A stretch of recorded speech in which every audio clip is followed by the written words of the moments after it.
Jésus. Oh, Alléluia. Alléluia. Oh, divin amour. Les faibles mots ne suffiront jamais. Non, ne suffiront jamais. Que tu ressens combien tu es parfait. Car en moi le torrent de ton esprit d'amour jaillit.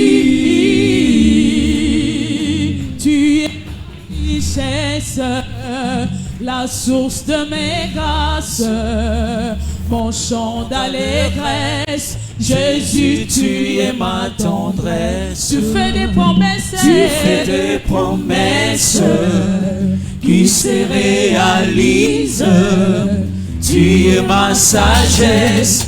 Tu es toute mon espérance. Tu es toute mon espérance. Tu es toute mon espérance. Tu es toute mon espérance. Tu es toute mon espérance. Acclamons très fort le roi.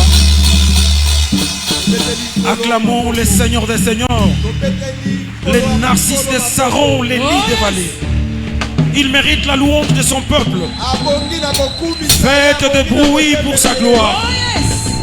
Élevons son nom, le roi des rois, le seigneur des seigneurs, le plus beau parmi 10 000, le tenant et l'aboutissant, le principe absolu, la cause.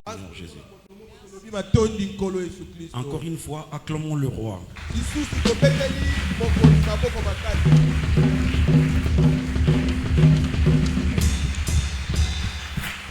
Gloire au Seigneur. Tout en restant debout. Oh là là.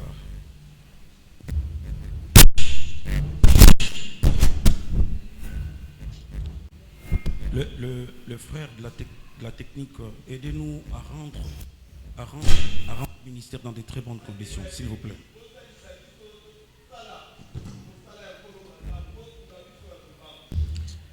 Nous sommes dans Luc chapitre 15. À partir du verset 11 jusqu'à 32. C'est une longue lecture, mais ça vaut la peine que nous la lisons. C'est une vieille parabole, mais elle est toujours d'actualité, susceptible à nous transmettre de la sagesse et de l'instruction. Il dit encore, un homme avait 2 fils. Il alla se mettre au service d'un des habitants du pays, qu'il envoya dans ses champs garder le pourceau. Il aurait dit, je ne suis plus digne de te rappeler ton fils. Mais le père dit à ses serviteurs, apportez vite la plus belle robe et l'en revêtez, mettez-lui un anneau au doigt et des souliers aux pieds. Amenez les veaux gras, tuez-les, mangeons et réjouissons-nous. Car mon fils que voici était mort et il est revenu à la vie. Il était perdu et il est retrouvé. Et ils commencèrent à se réjouir. Or, le fils aîné était dans le champ. Lorsqu'il revint et approcha de la maison, il entendit la musique et les danses. Il appela l'un des serviteurs et lui dit, et lui demanda ce que c'était. Ce serviteur lui dit, ton frère est de retour. Et parce qu'il l'a retrouvé en bonne santé, ton père a tué le veau gras. Il se mit en colère et ne voulut pas entrer. Son père sortit et le pria d'entrer. Mais il répondit à son père, voici, il y a tant d'années que je te sers, sans avoir jamais transgressé tes ordres. Et jamais tu m'as donné un chevreau pour que je réjouisse avec mes amis. Et quand ton fils est arrivé, c'est lui qui a mangé ton bien avec des prostituées, c'est pour lui que tu as tué les veaux gras.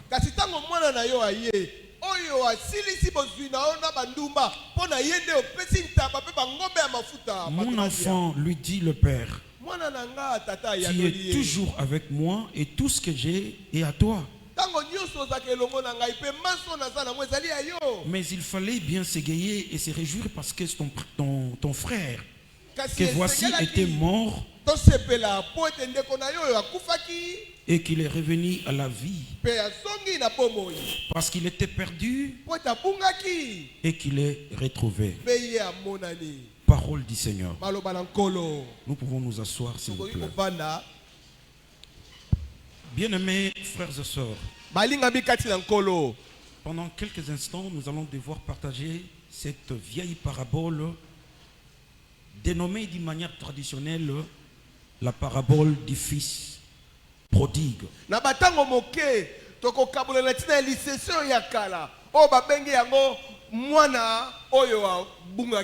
Je m'inscris en faux contre cette nomenclature.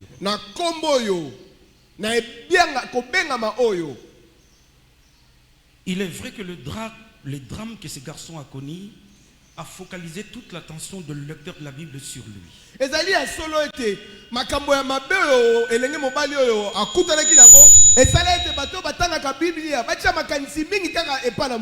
Mais il n'est pas le protagoniste de la parabole.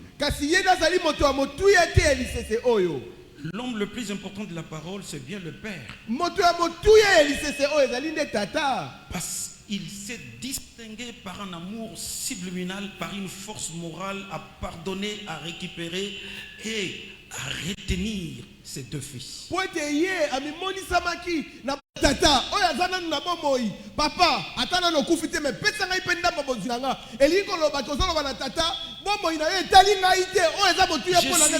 très étonné de la réaction de ses papas. Il n'a pas engagé une discussion avec ce garçon. Il prend la richesse, il partage entre les deux. Très souvent, nous n'avons pas prêté l'attention sur le partage. La Bible dit il leur partagea ses biens. Donc, et le fils aîné et le fils cadet, ils avaient eu chacun sa part. Tata, aswani tena mwana, aswika kabozuna akaboli yango, tochaka mingi mayele wanate. Tata soki bozuna akaboli yango, na mwana liboso, pe na mwana yasuka. Le jeune homme part dans un pays lointain où il a commencé à vivre dans la folie. Elenge mobali akei na mboka moko wa mosika, esika bakomi kobika na liboma.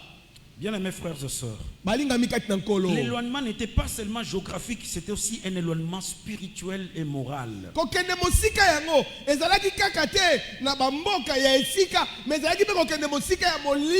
Ce garçon a échappé à l'autorité de son père. Il a échappé au mentorat de son père. Il est parti vite en besogne pour devenir un père sans avoir passé assez de temps comme fils sous le pied d'un père.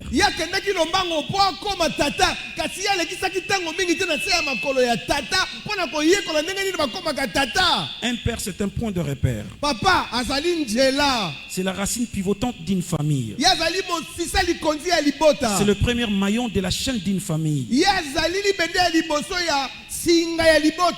Il ne bénéficie pas seulement de l'autorité génétique, il a aussi l'autorité vitale de transmettre la vie à travers ses sages conseils.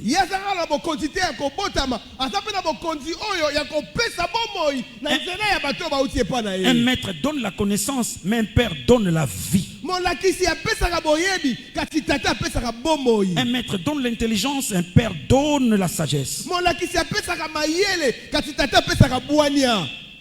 Tu ne peux pas devenir un vrai père si tu n'es pas un vrai fils sous le pied, sous la houlette d'un père.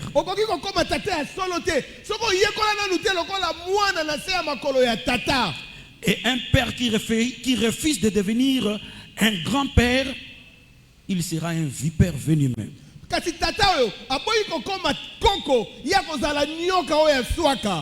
Un fils qui ne veut pas avoir de père, il n'aura jamais un repère.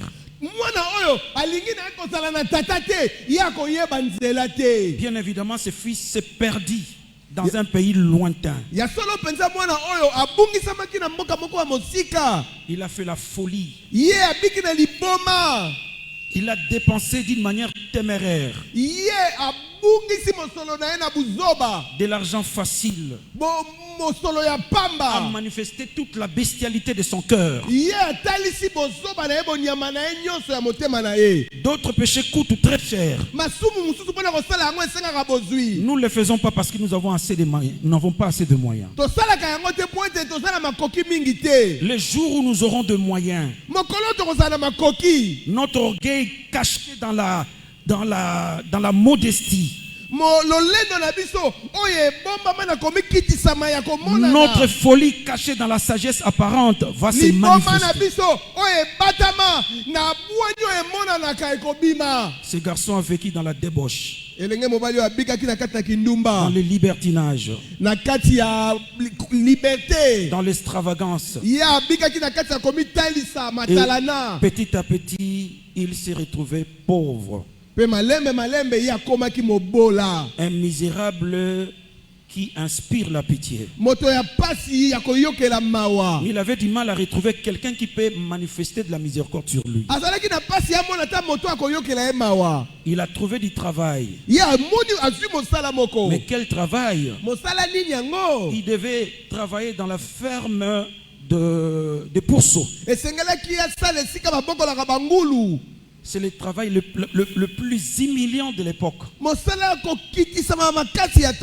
le savez bien que le porc, la truie, c'est compté parmi les animaux les plus sales. Donc, ce garçon a commencé à évoluer dans un environnement très sale. Il avait du mal à retrouver son pain quotidien. Il est descendu plus bas jusqu'à chercher à manger les carouges. Il avait du mal aussi de retrouver même les carouges à partager avec le pourceau. Contraint par la souffrance, il a eu une sorte de veille de la conscience. Parce que le péché nous abrite. Le premier désastre que le péché fait dans notre vie, il tue notre conscience. Vous faites du mal, mais vous ne souffrez pas. Vous n'avez pas de contrition dans votre cœur. Vous faites du mal, vous trouvez ça normal. La conscience est apaisée. Soulagé par les désirs de la chair qui exige. Bien-aimés frères et sœurs, contraint par la souffrance, ce garçon a eu un réflexe de retourner chez lui. C'est une repentance qui vient à cause de la famine. Il accepte de retourner chez son père pour mériter la miséricorde moyennant un travail rendu comme un mercenaire.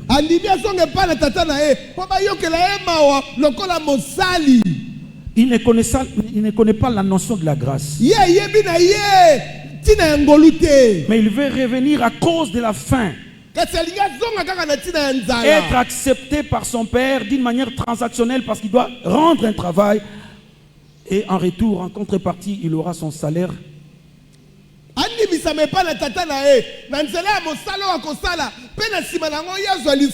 C'est ce genre de repentance que nous voyons au jour d'aujourd'hui.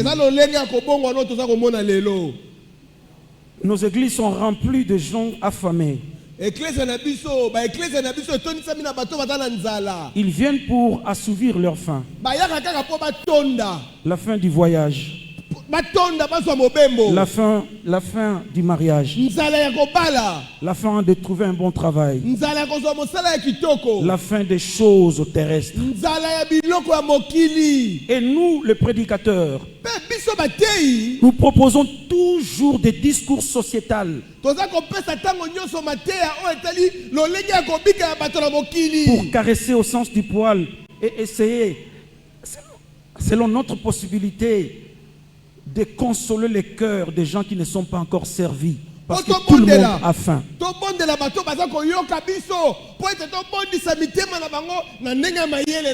Écoutez les cantiques que nous chantons aujourd'hui. Dossier nanga signé yango. Dossier nanga signé. Donc nous chantons des choses sociétales. Nous avons faim de quitter ce pays, d'aller en Angleterre. Nous avons faim de vivre dans le confort, rouler carrosse, vivre dans de bonnes conditions, quitter les marasmes de la pauvreté. La spiritualité ratatinée des affamés. C'est ça le modèle de nos églises aujourd'hui. Il commence à répéter les paroles dans son cœur. J'irai vers mon Père. Je lui dirai, je ne mérite pas d'être encore ton fils. Accueille-moi comme l'un de mercenaires. Je vais travailler pour trouver mon salaire. Et quand il arrive dans les parages de leur maison, de loin le père le voit. Il voit la silhouette d'un fils méconnaissable. Le garçon a perdu sa fraîcheur. Transformé par la famine. Métamorphosé par la pauvreté. Mais son père a reconnu sa silhouette. La Bible dit, le père, quand il a vu son fils, il courit vite. Il faut être contemporain de Jésus pour comprendre les scandales qui a eu lieu ces jours-là.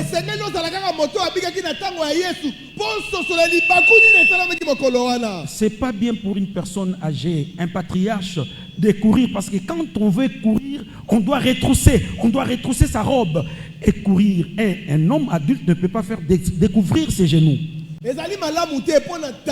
C'est honteux. Mais le père accepte la honte pour son fils. Le fils qui était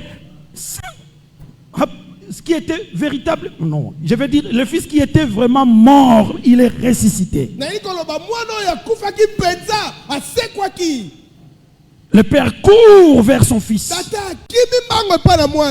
Il l'embrasse. Et il commence tout le dé à sangloter. La tête de l'un sur les portes de l'autre. Il commence à pleurer. Observez le timing. Ce père n'a pas laissé le fils réciter la prière qu'il était en train de retenir par cœur. Papa, je reviendrai vers toi. Je vais te dire ceci, je vais te dire cela. Quand le fils a commencé à parler, son père l'interrompt pour lui dire, viens mon fils.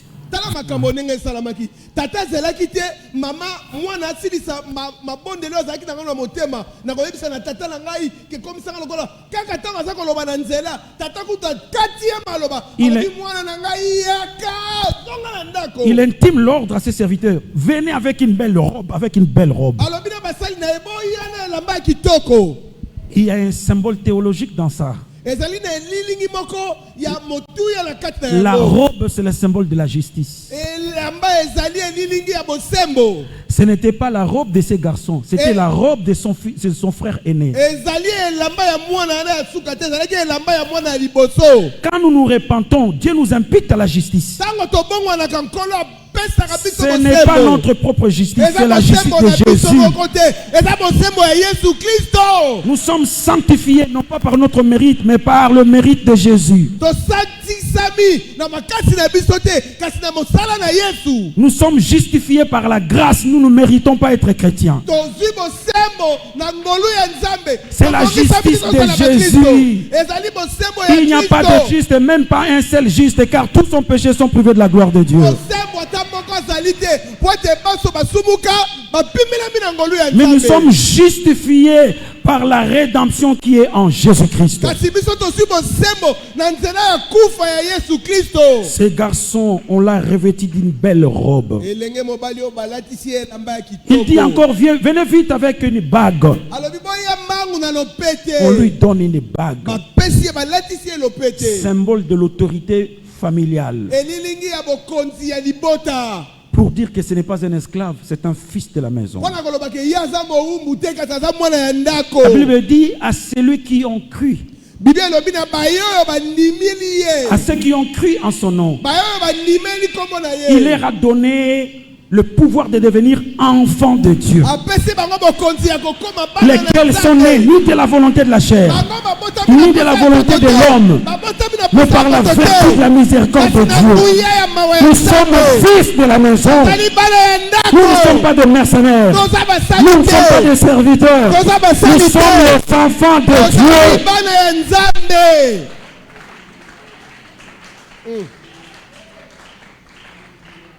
Et comme si cela ne suffisait pas, il dit, venez avec des sandales, donnez-lui des sandales. À l'époque de Jésus, un esclave ne peut pas porter des sandales. Il marchait pieds nus. Là, le Père a établi la différence entre un simple mercenaire et un fils de la maison.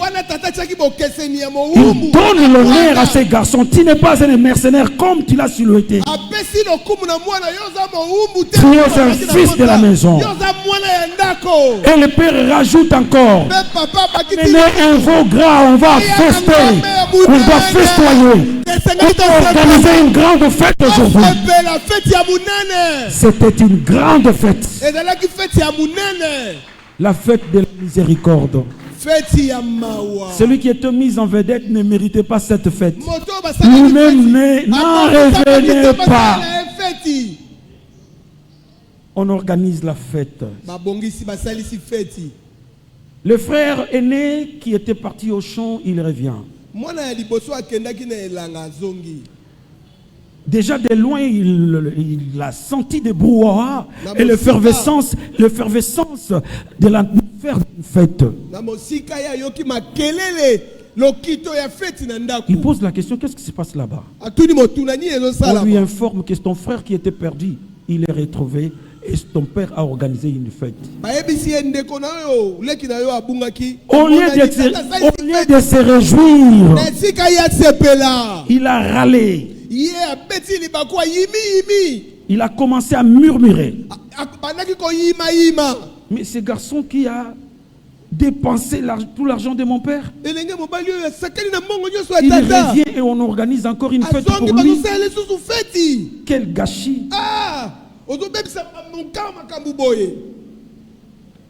Le père attendait que le fils aîné le rejoigne dans la fête. Il n'arrivait toujours pas. Et le père, on lui a informé que ton fils aîné est dehors. La réaction de ses papas m'a étonné. Il quitte la fête de la grâce. Il sort de la maison pour aller encore une fois chercher le fils aîné.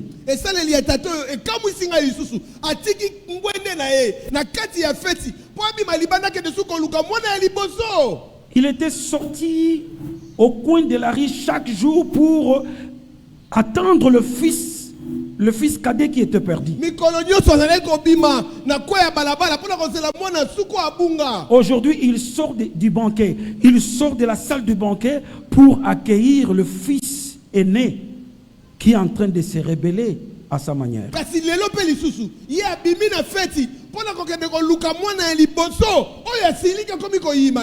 Quel amour subliminal d'un père qui a arrêté la joie de la fête de la grâce pour sortir chercher son fils unique et le fils aîné. Bien mes frères et sœurs, voyez le décor qui est planté là. Et je te remets en question. Tu dois opérer un choix. De quel fils toi tu veux être? Le fils rebelle loin du père ou le fils rebelle non loin du père dans la maison?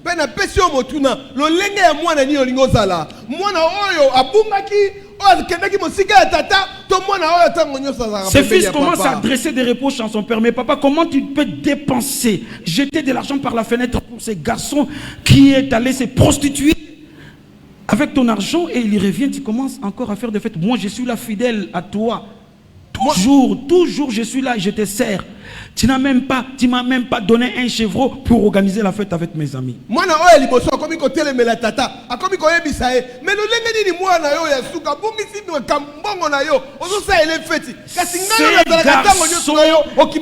Ces garçons que le lecteur de la Bible considère toujours comme les modèles de la rectitude et de la fidélité.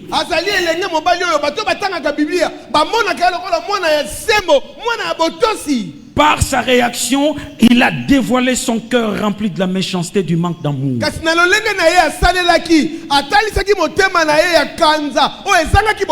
D'abord, il n'appelle pas son frère mon frère, il l'appelle ton fils.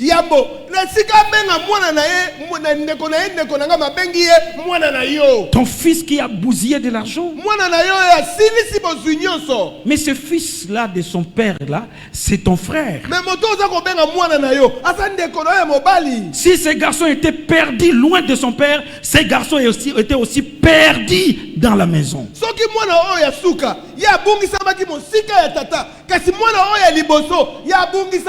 Nos églises sont remplies de religieux. Nous avons toutes les apparences de bons chrétiens. Des voleurs non encore rattrapés. Des donneurs de leçons aux autres. Ils sont toujours là assidus. Ils bénéficient d'une certaine notoriété. Nous les respectons parce qu'ils n'ont pas commis des scandales. Ils sont presque parfaits. Mais il manque de l'amour. Ils ne supportent pas l'ascension des autres. Ils ne supportent pas la prospérité des autres. Ils ne parlent pas trop.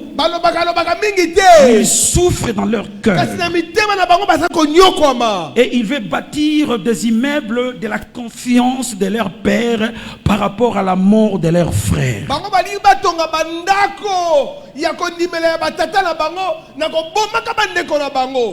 Ils sont là avec nous. Je te pose la question, de quel fils te ressembles-tu? Il y a des gens qui sont perdus dans la maison. Il n'est pas content de la grâce. Il ne veut pas entrer dans la grâce. Il veut toujours porter la robe de la propre justice. Marcher d'une manière irréprochable. Non pas par la force de la grâce, mais par le mérite de ce que lui il est. Il n'est pas comme les autres. Il est perdu dans l'orgueil. Ils sont perdus dans la méchanceté, dans le manque d'amour. Cela représente aussi Israël, le premier fils. Avant que Dieu traite avec l'église, il avait traité avec un peuple, Israël. Israël a rejeté la grâce.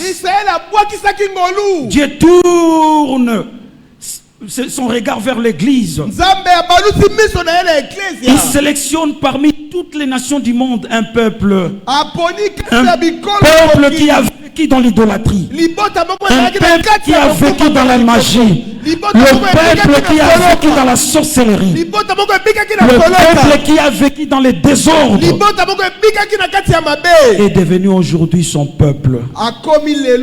Le Seigneur a organisé une grande fête de la grâce. Israël n'est pas d'accord. Israël a sepelité. Jusqu'au jour d'aujourd'hui, Israël ne croit pas à Jésus. Kino lelo Israël andimelaka Yesu. Jusqu'aujourd'hui, Israël ne croit pas à l'église. Kino lelo Israël andimelaka Église te. Ils croient à sa propre justice de la loi. Ils sont plus disciples de Moïse que disciples de Jésus. Ils sont perdus dans les champs, non loin de la maison. Ils sont avec le Père dans la proximité physique, mais ils sont éloignés dans leur cœur. Voilà, bien-aimés frères et sœurs, à l'église du Seigneur, il y a des gens comme le fils aîné qui ont leur propre justice, mais qui ne croient pas à la grâce, à la miséricorde. Et finalement, ces garçons n'ont pas joui de la fête de la grâce. Il n'a pas rejoint les autres qui étaient en train de festoyer à l'intérieur de la maison. Il est resté toujours dehors. Bien mes frères et sœurs, je suis venu simplement te dire, opère un choix. Qui des deux fils tu veux devenir? Un rebelle qui s'éloigne de l'église? Le mercredi, jeudi, ça ne compte plus pour toi. Tu nous reviens toujours le dimanche. Tu as toujours toutes les bonnes raisons pour avancer, pour justifier toutes tes absences. Ou tu veux être un fils apparemment plus proche de l'église. Son cœur s'est éloigné de Dieu. Tu donnes des offrandes et des dîmes. Tu sers dans des départements. Tu es plus proche de l'église physiquement. Spirituellement, tu es loin de Dieu. Ton cœur n'a pas d'amour. Ton cœur est méchant. Ton cœur vit dans l'hypocrisie. De quel fils ressemble-t-il? C'est la petite question que j'allais poser à tout un chacun de nous, en commençant par moi-même et en finissant par toi qui m'écoutes.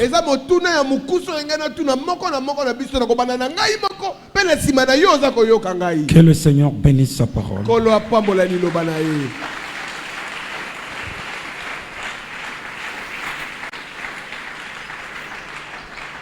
Lèvons-nous pour la prière.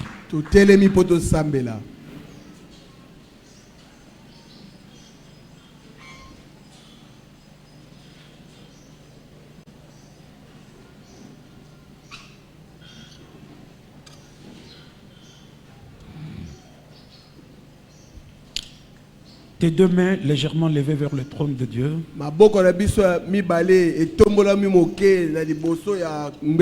Commence à digérer cette parole.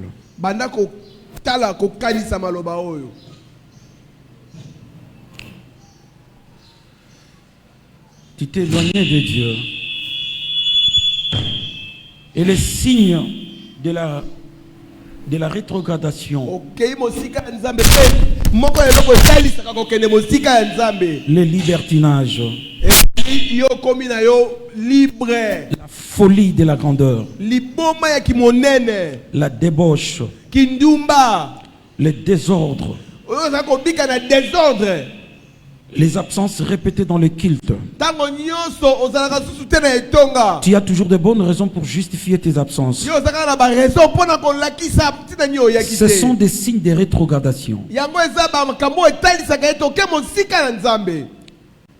De quel fils ressemble-t-il? Tu es resté à la maison. Nous les voyons toujours présents. Mais tu as des petits chéris, tu as des petits péchés chéris que tu ne veux pas abandonner. Tu t'es habitué avec Dieu. Tu t'es habitué avec des prédicateurs. ta conscience ne sent plus la puissance de la parole qui percute. Mais tu es là, dans ta propre justice. Tu bénéficies d'un bon témoignage.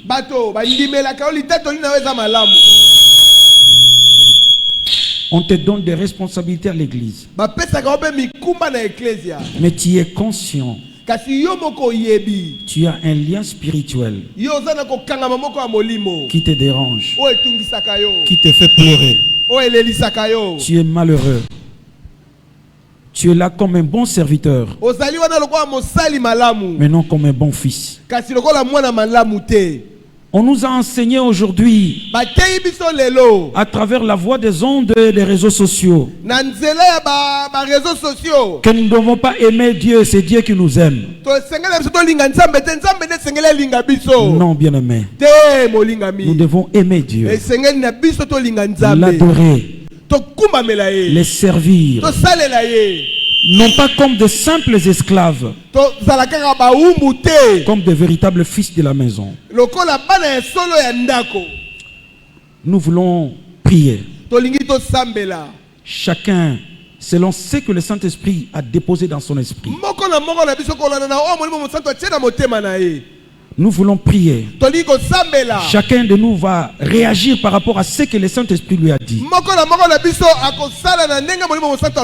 Je pose cette question pour la dernière fois. De quel fils ressembles-tu? Le fils rebelle loin du Père ou le fils rebelle près du Père? L'expression de la grâce, c'est la prière. Si tu crois à la grâce, si tu veux participer à la fête de la grâce, tu dois avoir une vie de prière systématique. Toi, tu viens à l'église, tu travailles dans des départements, tu n'as pas une vie de prière. Ces garçons étaient toujours là. Il n'aimait pas son père. Il aimait l'argent de son père. Il aimait la maison de son père. Mais il n'aimait pas son père. Lèvons nos mains vers le ciel. Chacun de nous va parler à Dieu. Prions s'il vous plaît. Élève ta voix, parle à Dieu. Le regard par le voisin qui est à côté de toi. Parle seul à Dieu. De quel fils ressembles-tu? Tu t'es éloigné de Dieu. Tu es allé plus loin, plus loin. Tu vis dans la liberté. Tu fais des choses qui te semblent bonnes. Loin de la présence de Dieu. Tu te fais rare dans nos cultes. Nous ne te voyons plus. Mais tu as toujours des arguments pour justifier ton absence. Prie mon frère, prie ma soeur.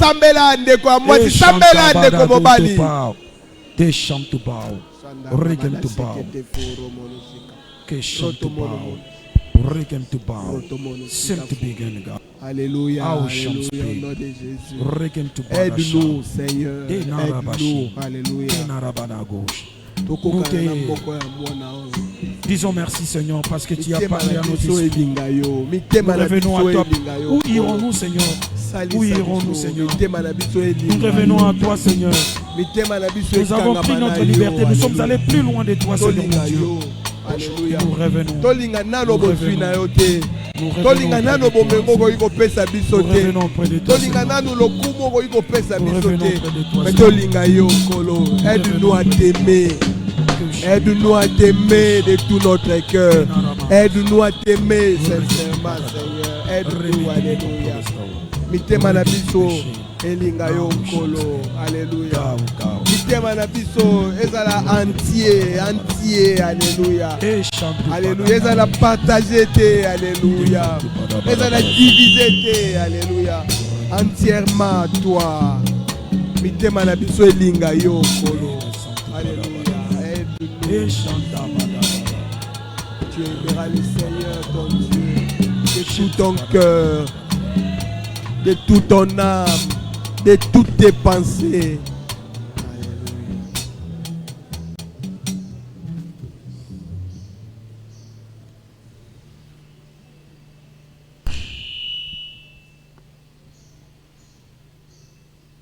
Seigneur éternel, aujourd'hui, Seigneur mon Dieu, nous avons pris la décision de revenir à la maison, d'être à tes côtés pour l'éternité, de bénéficier du statut du Fils